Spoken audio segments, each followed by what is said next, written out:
আপনাকে আমি মনে হয় বারবার বলছিলাম যে আমাদের বাড়ির পাশে একটা নদী আছে, আর সেই নদী কিন্তু গোমতী নদী না, কুমিল্লা সিটি না, এটা হচ্ছে আড়িয়াল খাঁ নদী।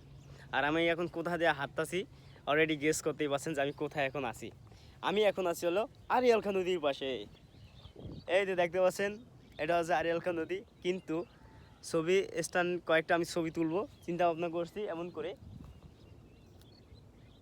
ওকে, এটা হচ্ছে আড়িয়াল খাঁ নদী। মনে করেন যে আপনার যদি মন খারাপ থাকে, আপনি কিন্তু বিকালের দিকে আইসা কিন্তু এই নদীর পাড়ে এখানে বসতে পারেন। মনে করেন এখানে বসলে আপনার কি হবে, এই নদীর কোলাহল কোনো শব্দ নাই, ঠিক আছে, নিরিবিলি যেই শব্দটা আসবে, তারপর সুন্দর সুন্দর যেই বাতাসটা আসতেছে এখন, মনে করেন যে জাস্ট অসাধারণ। মনে করেন আপনার হাতে একটা ঘুড়ি ছিল, মনে করেন ঘুড়ি বলতে কাইট, ছোটো একটা ঘুড়ি উড়াইলেন, আর মনে করেন যে আপনি মনে করেন আমার মতো এই জায়গায় বসলেন। এই জায়গায় বসে মনে করেন যে দুইটা যদি বাদাম থাকে, দুইটা বাদাম খাইলেন, কি একটা মজা, আপনি কিন্তু চিন্তা ভাবনা করতে পারছেন। বিষয়টা কিন্তু ভাবার আসলে জাস্ট অসাধারণ। এই তো আমি এখন বসে রয়েছি, আমার কোনো কাজ নেই, কারণ আমার বাড়িতে আসলে আমার কোনো কাজ থাকে না, কারণ কাজ থাকলে আমার কাজে ডাকে না, আর দ্বিতীয়ত আমি কাজে এক্সপার্টও না, যার কারণে আমার এই শহরে থাকা। সো ভাবছিলাম যে আর শহরে যাব না, কিন্তু মন পড়ে থাকে এই জায়গায়, মানে আমাদের এলাকায়। কিন্তু মন পড়লে তো লাভ নেই, কারণ শিক্ষিত না হইতে হলে আবার এই কৃষিকাজের লগে আবার সংযুক্ত হইতে হইব। সো এখন আর করার কিছু নাই, so that's why right now I am here. আর ওরে কয়েকদিন পরে শহরে চলে যাইতেছি ঈদের পরে, আর ঈদের পরে শহরে যাই আপনাদেরকে ভিডিও করে দেখাবো। Okay, so that is right now I am here and I am try to make some videos and I try to capture some photos and you know that I will miss it, but ভাইয়া miss করুক বা না করুক, কিন্তু আমি কিন্তু এগুলো খুবই মিস করি, বিশ্বাস করেন ভাই।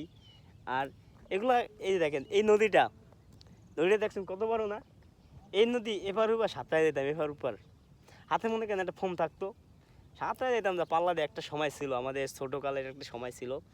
কিন্তু দুঃখের বিষয় হচ্ছে সেই সময়টা হারায় গেছে, কারণ যাদের সাথে ছিলাম তারা মনে করেন যে প্রথম পড়াশোনা করছিল, পড়াশোনা অবস্থা ওদেরকে বাড়িতে রাখছে, যখন পড়ালেখা ছাইড়া দিছে, মনে করেন যেখানে একটু হালকা একটু পড়ছে, তখন পড়ালেখা ভুল পথে গেছে গিয়ে, মনে করেন যে আড্ডা মাড্ডা দিয়ে নষ্ট হয়ে গেছে, তারপর আর পড়াশোনা করে নাই, তারপর এখন ঢাকা শহরে কাজ করে, যার কারণে আর ওদের সাথে আর আড্ডা দেওয়া হয় না।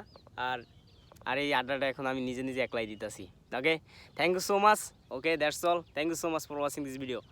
আর এই তো ভিডিওটা দেখেন, আমি আমাদের এলাকার আসলে এলাকায় ওকে, জাস্ট অসাধারণ। আর আপনাদের কাদের কাদের বাড়ির পাশে এমন নদী আছে, please let me no in the comment.